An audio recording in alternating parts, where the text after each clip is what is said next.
உங்கள் யாவரையும் வாழ்த்துகிறேன், ஆசரிக்கிறேன். பிரியமான சகோதர சகோதரிகளே, கர்த்தர் நம்முடைய வாழ்விலே நல்லவராக இருக்கிறார்.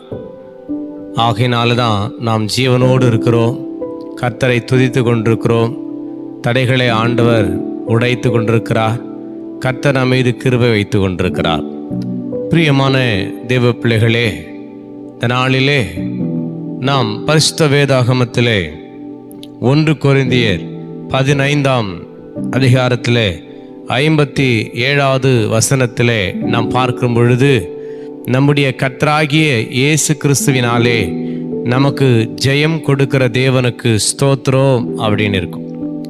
அருமையானவர்களே, நமக்கு ஜெயம் கொடுக்கிற தேவன், நமக்கு ஜெயம் கொடுக்கிற தேவன் நம் ஒவ்வொரு காரியத்தில், நாம் சிறு வயது முதற்கொண்டு இந்நாள் வரையிலே நாம் ஒரு காரியத்தை தொடங்கும் போது அதில் நாம் வெற்றி அடைய வேண்டும், வெற்றி அடைய வேண்டும், வெற்றி அடைய வேண்டும் என்ற மனநிலை, ஆர்வம், வாஞ்சை, ஆசை நமக்குள்ளே அருமையானவர்களே ஒவ்வொரு நாளும் இருந்து கொண்டே இருக்கும்.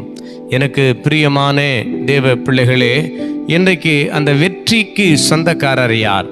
அந்த ஜெயத்தை நமக்கு அருளுகிறவர் யார் என்று சொன்னால், அவர்தான் ஆண்டவராகிய இயேசு கிறிஸ்து.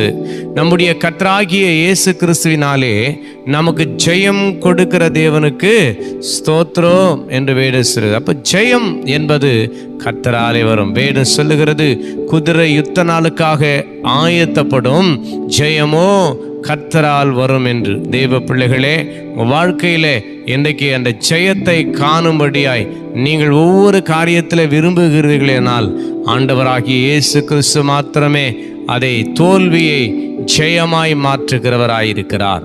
ஆக அவர் நமக்கு ஜெயம் கொடுக்கிற தேவனாய் இருக்கிறார். நீ எந்த காரியத்தில் ஜெயிக்க வேண்டும் என்று நீ ஓடிக்கொண்டிருக்கிறாயோ, வாலிப பிள்ளையே, சகோதர சகோதரனே, உன் வாழ்க்கையில் எனக்கு எல்லாம் தோல்வியாக இருக்கிறது, இந்த தோல்வியை நான் எப்படி வெற்றியாய் மாற்றுவது என்று ஒருவேளை நீங்கள் கலங்கி கொண்டிருக்கலாம்.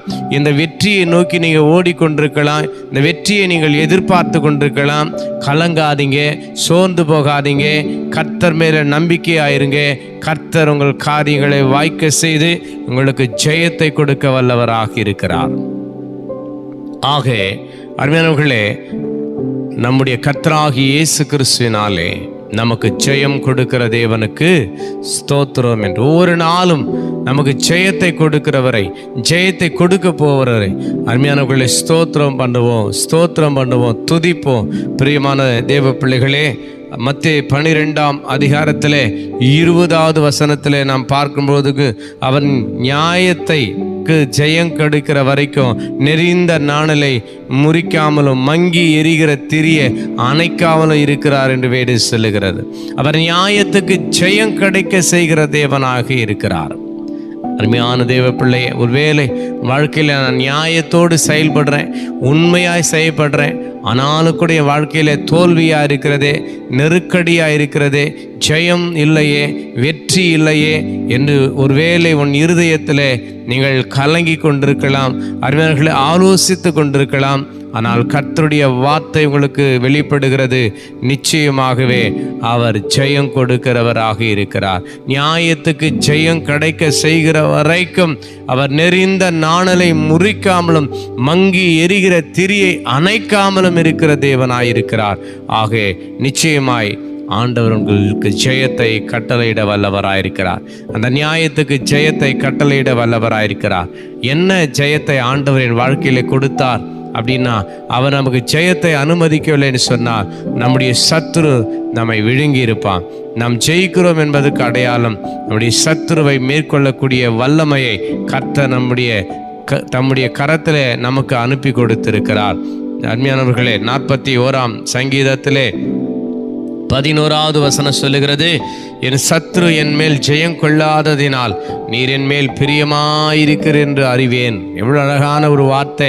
என் சத்ரு என் மேல் ஜெயம் கொள்ள முடியாததுனாலே நீர் என் மேலே பிரியமாயிருக்கிறீங்கப்பா அப்படின்றத நான் அறிந்து கொடுக்கிறேன் என்று சொல்லி, அருமையானவர்களே, இன்றைக்கு ஒவ்வொரு காரியத்தில் கர்த்தர் நமக்கு ஜெயத்தை கட்டளையிட்டு கொண்டிருக்கிறார். அருமையானவர்களே, ஜெய கிறிஸ்து அவர் ஜெயிக்கிறவராயிருக்கிறார். நம்முடைய தகப்பன் ஜெயிக்கிறவராயிருக்கும் பொழுது, நம்முடைய தகப்பன் ஜெயிக்கிறவராய் ஜெயம் கொள்ளுகிறவராயிருக்கும் பொழுது, அவருடைய பிள்ளைகளாகிய நம்மையும் ஆவன்றவர் ஜெயிக்க வைப்பாரு, ஜெயம் கொள்ள வைப்பாரு.